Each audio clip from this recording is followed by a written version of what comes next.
Okay ji, तो welcome back to the channel. So today we are going to discuss past perfect tense.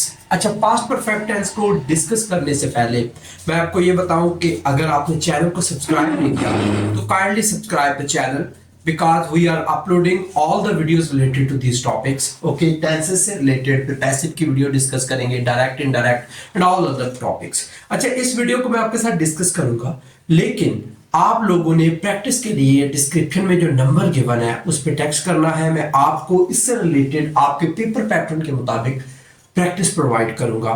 For that you can do that practice and you can be a champion in the past perfect tense. Okay, तो सबसे पहले इसका structure discuss करते हैं. Past perfect tense ऐसा time होता है बेटा जो टाइम गुजर चुका हो, ठीक है, यानी कि पास्ट हो गया हो, बहुत दूर का पास्ट हो गया, तो यानी हो चुका था, कर लिया था, हो गया था, एंड पे था आ रहा है. था ऑलरेडी पास्ट है, लेकिन कर लिया, चुका, ये और इसको मजीद बताता है कि ये बहुत दूर का जो पास्ट है वो रेफरेंस है आपके पास. तो सबसे पहले इसका देखते हैं हम स्ट्रक्चर. तो उर्दू के अंदर जब आप देखेंगे चुका था, चुकी थी, चुके थे, एंड पे आएगा या चुके थे, ठीक है, थे तो खैर नहीं आता. अच्छा, तो सबसे पहले पॉजिटिव सेंटेंस को देखें. हमारे पास होता है सब्जेक्ट पॉजिटिव सेंटेंस में, and after the subject we are using helping verb had. ठीक है, हेल्पिंग वर्ब हैड का मैं आपको सिंपल सी बात बता दूं कि हैड जो एज अ हेल्पिंग वर्ब है वो सारे के सारे सब्जेक्ट के साथ आएगा. वो आई हो, वी हो, यू हो, दे हो, कोई भी हो, इट हो, ठीक है, या फिर कोई सिंगुलर प्लूरल नाउन हो, एक ही हेल्पिंग वर्ब हम पास्ट परफेक्ट में यूज करते हैं और वो हेल्पिंग वर्ब है हैड. ठीक है, ये हैज हैव की सेकंड फॉर्म होती है हैड.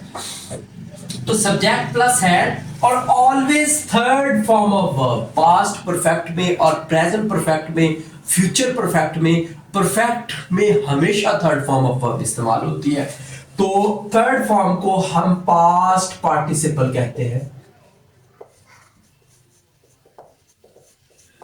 ठीक है, थर्ड को हम क्या बोलते हैं, पास्ट पार्टिसिपल भी इसको बोला जाता है, थर्ड फॉर्म भी बोला जाता है. और उसके बाद ऑब्जेक्ट, और ऑब्जेक्ट का मसला मैंने हल किया है आप लोगों के लिए कि ऑब्जेक्ट में कोई भी आपका टेंस जो है वो सब्जेक्ट जो है वो यहां पर आ सकता है. अच्छा, इसके बाद हमारे पास नेगेटिव है. नेगेटिव में उसी तरह सब्जेक्ट लगेगा, हैड लगेगा, हैड के बाद बस नॉट का एडिशन होगा. इसी स्ट्रक्चर के अंदर हैड के बाद बस नॉट का एडिशन हो गया हमारे पास, और कोई भी चेंज इस टेंस के अंदर हमने नहीं किया इसको नेगेटिव करने के लिए. उसके बाद वर्ब की थर्ड फॉर्म उसी तरह आएगी, एंड ऑब्जेक्ट में हमारे पास कोई भी ऑब्जेक्ट आ जाएगा.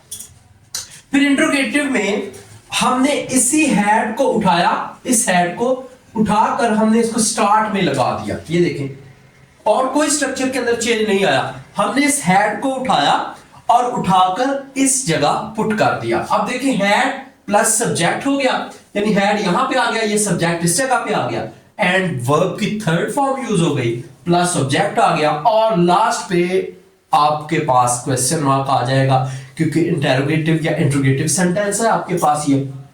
तो उसी ओके, तो अब हम डिस्कस करते हैं नेगेटिव इंट्रोगेटिव. तो नेगेटिव इंट्रोगेटिव में सबसे पहले हमारे पास आ जाएगा हैड उसी तरह. Okay, and after that we will use subject, and after the subject not लगेगा, एंड वर्ब की third form and object, and after that आपके पास जो क्वेश्चन मार्क आ जाएगा उसी तरह से. उसके बाद डबल इंट्रोगेटिव में WH वर्ड्स लगाने हैं. WH फैमिली के वर्ड्स जो होते हैं हमारे पास वाई हो सकता है, वेयर हो सकता है, वैन हो सकता है, एक्सेट्रा, कोई भी आ सकता है. ठीक है, उसके बाद हैड लगाएंगे. बाकी सारा स्ट्रक्चर ये वाला हम फॉलो अप करेंगे.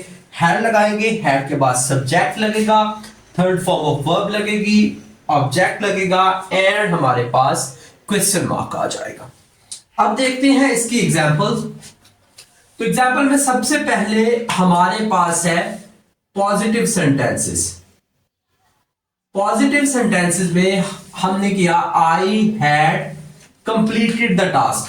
आई यहां पे सब्जेक्ट लिया, हैड यहां पे हमारे पास ये वाला हेल्पिंग वर्ब आ गया, और कंप्लीटेड द टास्क, ये V3 है यानी कि थर्ड फॉर्म ऑफ वर्ब है, एंड देन टास्क हमारे पास ऑब्जेक्ट के तौर पर आ गया।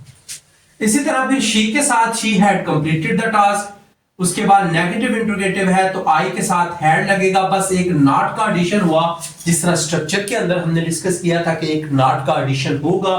उसके बाद she had not completed the task, फिर शी के साथ भी उसी तरह एक नॉट का एडिशन हुआ। फिर इंट्रोगेटिव में आ जाए हैड लगेगा स्टार्ट के ऊपर, और साथ हमारे पास सब्जेक्ट आ जाएगा, उसके बाद हैड लगा स्टार्ट के ऊपर एंड सब्जेक्ट हैड के बाद आया, हैड प्लस सब्जेक्ट हो गया, एंड देन कंप्लीटेड वर्ब की थर्ड फॉर्म हो गई, द टास्क हमारे पास ऑब्जेक्ट के तौर पर आ गया। Next sentence had she completed the task, कोई चेंज नहीं है, सिर्फ आई की जगह ये शी का एडिशन हुआ।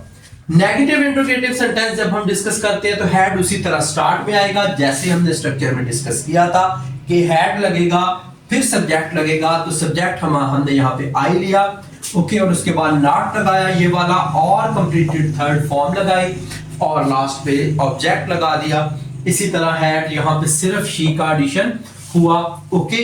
और फिर डबल इंट्रोगेटिव में हाउ का मैंने इंतखाब किया है, आप कोई भी यहां पे लगा सकते हैं, where had I completed the task, why had I completed the task, when had I completed the task, कोई भी WH वर्ड आप यहां पे इस्तेमाल कर सकते हैं। तो हाउ के साथ यहां पे हाउ आया और हैड लगा अकॉर्डिंग टू द स्ट्रक्चर। फिर अगला सारे का सारा आई completed the task, how had I completed the task, start में सिर्फ हाउ हैड आप लगा देंगे।